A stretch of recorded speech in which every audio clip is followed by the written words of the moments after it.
เด่นงามกลางเดือน12น้ำโขงไหลท่วมนอง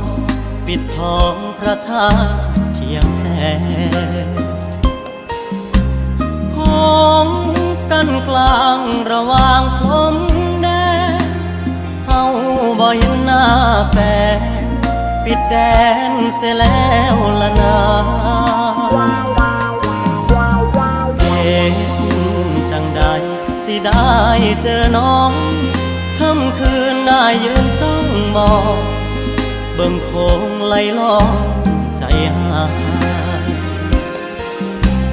ของคงหูยอดชูอยู่ใสเขาให้เหตุงานอันใดฉะไหนบ่ส่งข่าวมา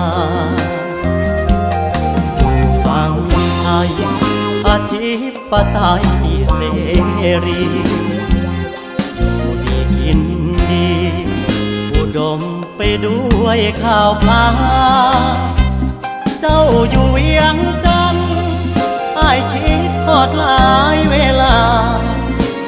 เห็นน้ำโขงเอื่อยมาคงเหมือนน้ำตาจา